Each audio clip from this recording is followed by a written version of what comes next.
What's good, family? This is Pastor B. Ali, aka Pastor in the Hood. Today, declaring once again that this is the best day of my life. I anticipate tomorrow being even better.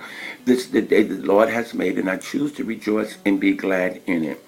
With the untimely death of Robin Williams, his suicide, and then the killing of an unarmed teenager out in Ferguson, Missouri, by the name of Michael Brown.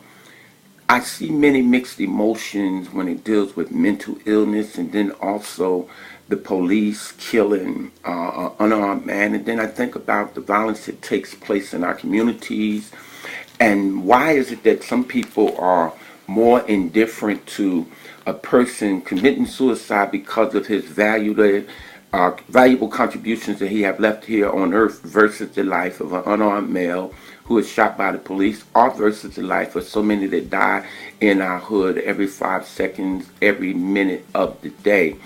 In urban communities where young men of color are being taken out in record numbers. If they're not taken out in death, they're taken out through prison. If they're not taken out through prison, they're taken out through drugs. If they're not taken out through drugs, they're taken out through ignorance and lack of knowledge.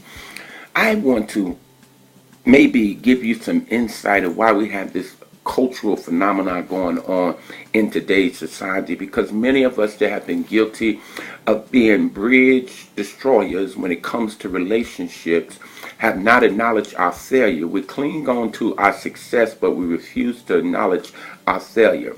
And the reality is what you may be feeling as an adult, what you may be feeling as a baby maker, what you may be feeling is unjust to you as a man.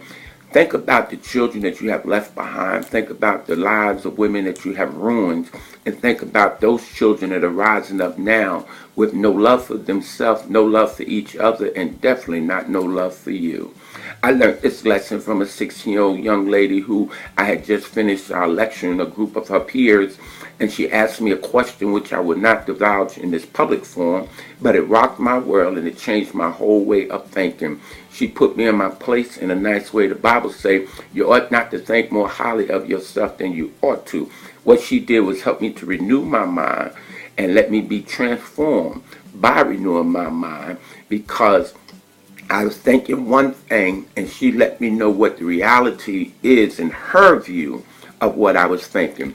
So brothers, let me encourage you. You may not be able to rebuild every bridge. You may not be able to repair the damage that has been done. But what you can do is go forth and acknowledge what you have done, try to make amends, and if they don't receive it, don't give up, don't press the issue, because the reality is if you have been gone 18, 19, 20, or 30 years, don't expect them to receive you back just because you show back up one day with open arms. Don't expect to receive a card. Don't expect to receive greetings. Don't expect to receive anything. Let me help you here. Do not get upset when you go to child support court. The reason why you're in child support court is because, number one, you have the responsibility to take care of the seed that you created. Number two, that woman who you created that seed with is pissed off with you. So she's hurting from your broken promises, and all she's trying to do is get what's right. She's out to get you. Yes, she is out to get you, and she got a right to be out to get you because you made promises to her in bed. You had to lay with her to get the baby. You made promises to her that you broken, and she's scorned. And the Bible tells us it's nothing worse than a woman that's scorned. Secondly, she's not concerned about your new wife. She's not concerned about your new woman. She's not concerned about your other kids, and neither are your kids. They're not concerned about your little step family. They're not concerned about your little blended family. The reality is, as this young girl shared with me, you didn't want them. You can make all the excuses you want. You can talk about it. You can try to analyze it. You can even try to contemporize it or give your commentary. But this little girl said, he didn't want me. And the reality is, a child, as far as a child is concerned, if you're not there, they take it that they are unwanted. So if you want to change the conditions in our neighborhood and you want to build up the self-esteem of our people, and especially our young males and our young females, if you have left some seed that's unattended, that's still young enough for their mind to be molded and shaped, you better go back and tell them that you want them and that they're valuable to you. I give kudos to all those fathers that are doing the right thing. And for all of us that have done the wrong thing, I still want you to know that God's grace is sufficient. He still forgives, and you can start over again.